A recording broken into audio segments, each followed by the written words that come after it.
Hey everybody, my name is Jake. I wanted to provide a little recap on my acoustic neuroma experience.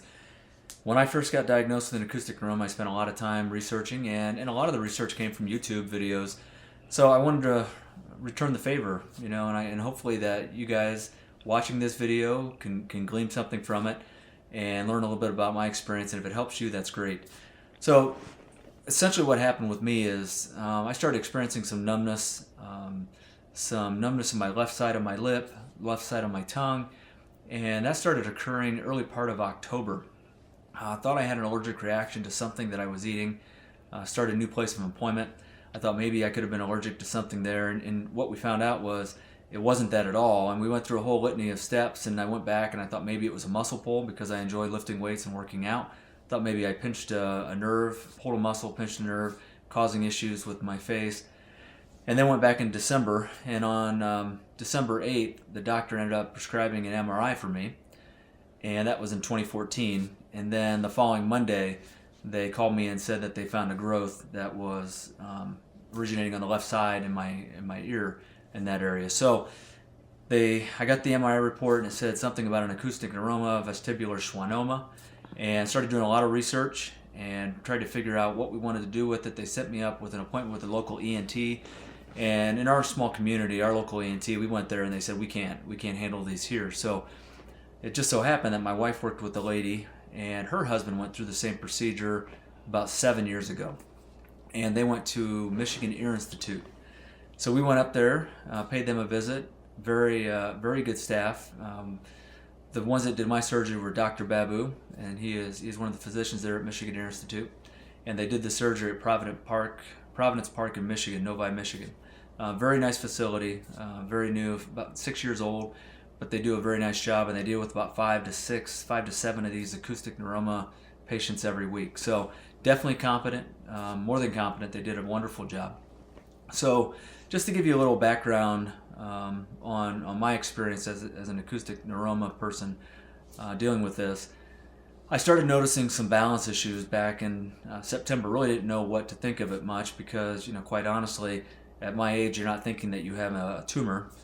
And, I just thought I was tired. I'm a football coach, so, going out to practice, just feel a little bit heavy, a little bit tired. But you're working and you're coaching and you're doing all these things.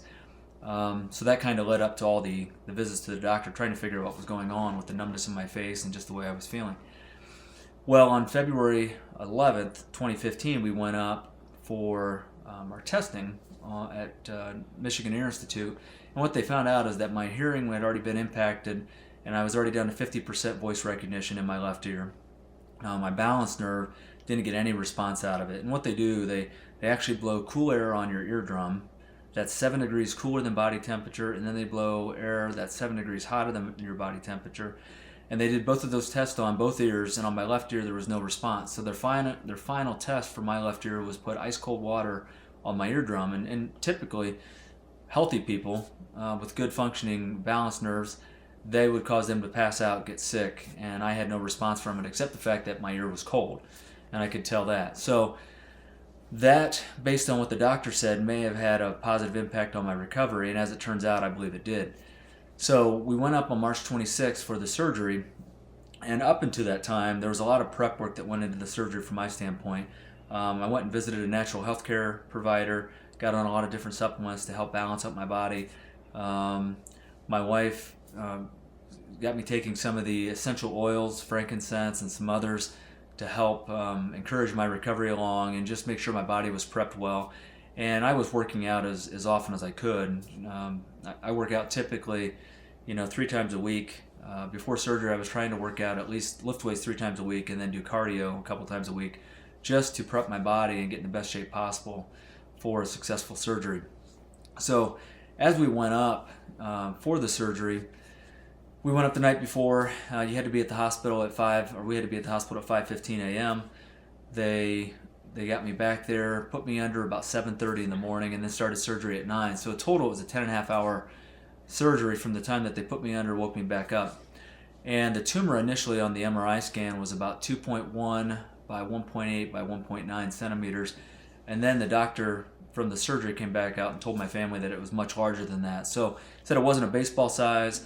but it was bigger than a golf ball. He was saying somewhere like a small orange, in the 3.3 range, somewhere in that category size tumor. So with these tumors, there's good experiences and bad experiences with them, and everyone's going to come out a little bit different, and they're going to fare differently based on the size of their tumor, their location of their tumor, and how much your body's already responded to having the tumor in it. When I came out of surgery, I had no blurred vision. My eyes were fairly steady, and I didn't have a lot of nausea. Actually, I thought the first 24 hours was going to be a piece of cake, because I thought, well, this doesn't hurt too much. And overall, the surgery wasn't that painful, but you still have a lot of medicine, medications in you when you come out, and your body hasn't started healing yet. So the doctor did tell me that you wouldn't have a lot of pain at the incision point and where the surgery was, and that was true. There was very little pain there, but I had a lot of nausea from the anesthesia, I believe. First night, tried to take a pill for nausea, ended up getting stuck in my throat, got sick from that, and that was the only time I got sick. I didn't get sick from anything else. So, lesson learned, they had a trach, and it caused my air pipe to swell up, which pressed on my esophagus, which caused my throat to, swell, which made it hard to swallow and eat. So that was a lesson learned. I should have just taken the nausea shot rather than try to swallow the pill. But after that, things started to work itself out. But 24 to 48 hours is a little bit rougher, and then you go from 48 to 72. And for me, the 48 to 72 is probably the most challenging from a recovery standpoint, because your head's starting to hurt now, and your nausea is still very strong. I was in bed the whole first day. They have the catheter in you and everything else. I have a couple IVs in me, actually 3. Had one on each hand, and then I had one in the artery, just to make sure they check blood pressure, pulse, those sort of things, much more accurate reading. So that did occur, and then once they were able to take the catheter out, I was able to get up the next day, walk around, and use the restroom on my own, and all those sort of things. So the experience at Providence Park was very good. Very, very competent staff. They did a really nice job, and I would just say you get past the first 72 hours of my experience, and that was one thing I think the doctors probably could have warned me about a little bit, but with everyone's recovery being a little bit different, they probably didn't. But they did tell me that it would feel like you got hit by a truck, and yes, it does. But I was very fortunate with how my body responded with the surgery from a balance standpoint. Right now we are 12 days post-op, and doing very well. I'm walking quite a bit. Just yesterday we walked about 1.5 miles, and we'll continue to do that, keep working on my balance, but I don't have any blurred vision.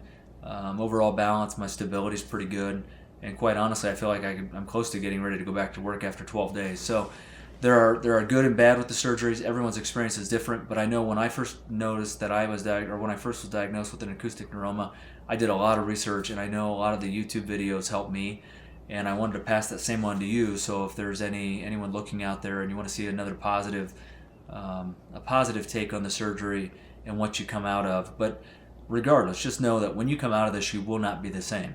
I am deaf in my left ear now, have a good functioning right ear, which is good, but that is the loss that I will have from the surgery. But everything else, my balance is doing very well, facial nerve is doing very well, I don't have any issues.